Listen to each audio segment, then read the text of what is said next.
Assalamu alaikum and welcome back to morEwish cuisine. Today I'm making rotisserie chicken at home, and if you don't have the rotisserie setup, you can definitely bake this chicken in the oven, and that's what exactly I'm doing today. First, I'll brine the chicken and rub some seasoned butter and bake it until golden brown perfection. So without further ado, let's go and make it happen. So let's start our recipe. Bismillah. First, we'll brine our chicken. Brine is actually a method where solution is made with water, salt, and other ingredient, and you add meat in there and leave it like we do with the regular marination. This will ensure that all these ingredients will soak into your chicken and the moisture will get intact. So I took some water, added in a pot with some garlic cloves, salt, honey. Then I add some bay leaves in there with some peppercorns, and then I'll add some sprigs of fresh parsley and thyme. Then I cut the lemons into slices, add in there, and took it to the stove and cook for 3 to 5 minutes until salt and honey will get dissolved. Then switch out the flame and let this mixture cool down completely. So when mixture was completely cool down, I'm adding a whole chicken and make sure the chicken is completely submerged into this water. Now we'll cover, put it into the fridge and leave it for at least 8 to 24 hours. That's called brining.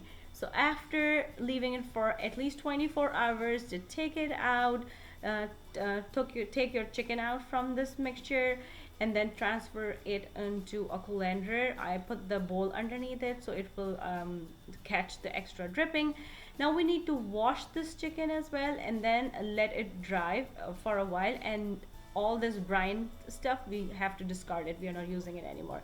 Now we'll make our seasoned butter. For that, I'm adding smoked paprika into softened butter, some onion powder, garlic powder, salt, and freshly crushed black pepper.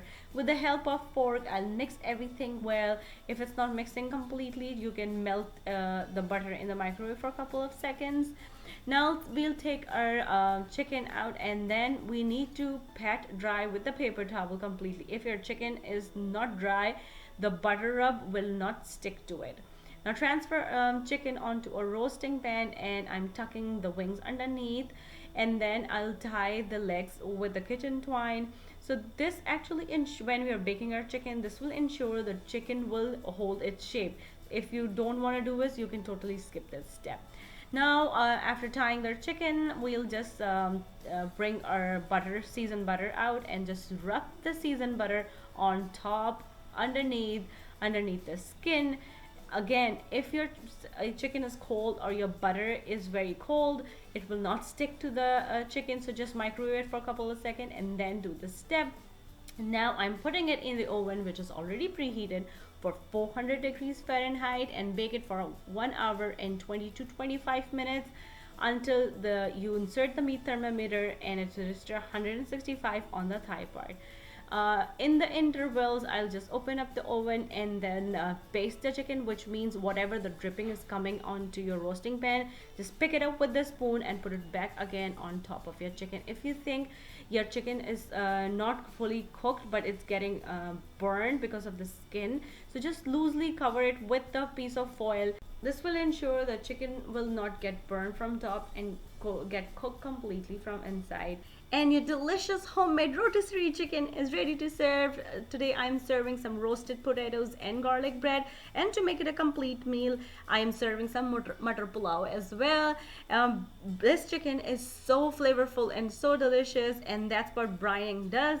If you brine your meat, this will ensure that it will stay moistened for a longer period of time. Even if you overcook your chicken, this will not get dry. And if you are trying this at home, please let me know how it turned out with you.